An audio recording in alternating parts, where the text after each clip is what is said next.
Ladies and gentlemen, dear partners, thank you very much for inviting me to this very important roundtable discussion that comes at the right moment, a critical moment in our common history. I'm sorry I couldn't be here with you live in this room, and I want to thank Liam Wegimon for inviting me to address you at the end of the session. Also thank Mara Coppens, who represents Belgium at the board of GENE. I know you have had a lot of discussions today, so I will try not to be too long. There are three messages I want to pass on to you. The first one is about the need to dare to be brave. The second is about the need to resist and reinvent international cooperation in a divided period of our history. And my third message is about you, policymakers, people from the government, about your role in all of this. So first message, dare to be brave. Dare to be brave, courage, was the key message of our annual wishing card at Enabel. We chose this topic exactly a year ago, before President Trump was elected and before the series of events we have seen since then. We did not really know what would happen, but we had a sense that there was a need for bravery, a sense for a need to speak up, a sense for a need to say when things are not acceptable, to call for peace, and to push people beyond their comfort zone. For a government agency like us, it was a message that is not very easy to convey, but we felt it was the right one. And to be honest with you, seeing what has happened in the world since then, I'm very proud and happy we chose this message. And it might be again the message we will choose for next year, encouraging people to be brave, and especially the young generation. But also you, policymakers and people in government, and I will come back on that. My second message is about the need to resist and reinvent. It's not about resisting to change. We need to embrace change. But we need to resist this negative trend that we have seen over the last few years about cutting budgets in international cooperation. The world needs cooperation as never before. We have common challenges: climate, security, demography, inequalities. We need to work together, and it's a bit of a paradox that while the need to work together has never been as high as today, we are decreasing our international cooperation budget. And it would be a mistake to think that it's only because of USAID and the decision of President Trump. No, it started in Europe. Germany, France, Belgium, Netherlands, all of those countries have cut in their international cooperation. And while I'm speaking right now, my own government is maybe thinking of even deeper cuts.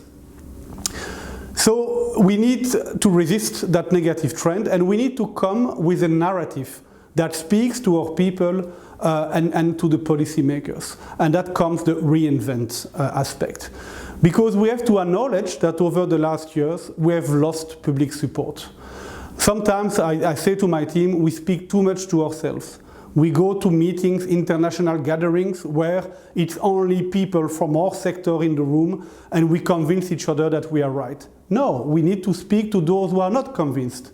We need to listen to their arguments. We need to listen to why they are worried.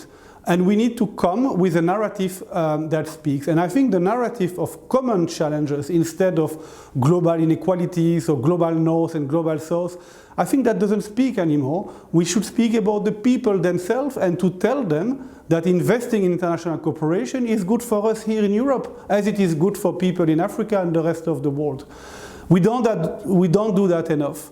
We always have been, at least for Enabel in the past, speaking about supporting the global south, helping beneficiaries. This doesn't work anymore. And we need to tell our people that it's our common future. Africa will be 4 billion people at the end of this century, while Europe is shrinking in terms of population, but also productivity. By 2050, Europe will represent only 5% of the world population. So we cannot be anymore the one dominating the speech on international cooperation.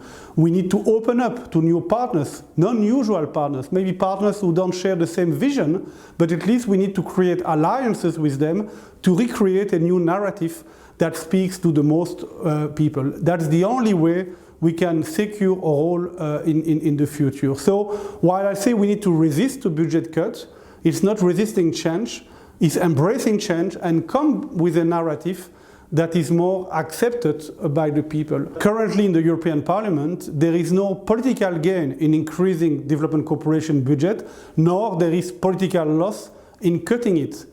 And it's true, that's what I hear from my own politicians, is that if they have to choose between the health budget in Belgium or the health internationally, they will choose health in Belgium because this is what the constituencies are asking.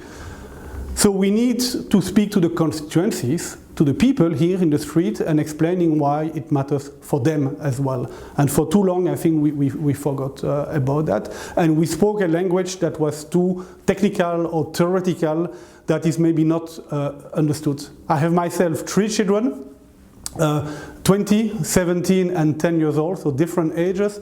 And I can tell you I'm often testing the message we use to see if it speaks to them. And if I cannot convince them easily, it shows that my speech is not the right one and we need to adapt. My third message is about you and policymakers, people in government, and the essential role that you have in the whole story and in general in society. For our annual retreat of country directors at Enabel last June, we invited all our country directors and our management here in Brussels. And to challenge us, we invited a good friend of mine, a leading activist and citizen engagement specialist from Tanzania. His name is Rakesh Rajani, living now in New York. And we asked him to challenge us as international cooperation specialist. And he came with a very interesting speech, very inspiring, and I invite you to read it on our website. But basically, his whole speech was about the role of government. And he explained a very moving story, saying that when he was young, his father told him that he should be afraid of government for different reasons, that now that he's grown up, he thinks that the role of government has never been as important as it is today in our current global crisis. And he said we need a new deal between people and government. He reminded us that through our history, societies that have advanced the most is when government have been strategic and done the right thing for the people. Because even when it's indeed the market that drives innovation, it is government that provides the rules and the moral compass. Government is how a large number of people come together to secure a good life for today and for tomorrow. And so the most important for us, he said, Rakesh, as development cooperation specialist, is twofold. Is to help governments in the countries where we work to be better in working for their people, and conversely, to help the people become better to be heard and shape their governments. That was a very strong message, and he came with a lot of arguments explaining why it should be done. And for me it was reassuring because sometimes we think we need to work with the private sector, we need to work with civil society, we need to, as I said earlier, to involve non-usual suspects, but at the end of the day we need to build a strong partnership with government. Of course we need to choose and work with government that want to change and to have an impact on their citizens. And so my message to you today is really to say that you have a very important role to play at a time where political leaders might follow populist trends, might not do the right thing. You have a capacity as civil servants, as people who have experience, as people who are practitioners in your respective fields. You have to speak up and you have to come with new ideas. This is what I say to my colleagues at Enabel. We should be, in French, force de proposition, force of proposal. Not just accept things, but really come with new ideas, constructively, based on what we feel is the right thing to do. And by doing that, reinforce our role in the Belgian government, but also our role as global citizens. And so what you do, global education, citizen engagement is key for all the things I mentioned: dare to be brave, resist and reinvent, and the important role of government. at the end of the day, is how we educate the next generation in doing those three things that will secure a better future for all of us, better investment for the people and for our planet. So thank you for being here today, thank you for listening to me, and thank you for considering Enabel as an important partner in the GENE network. I wish you all the best. Thank you very much.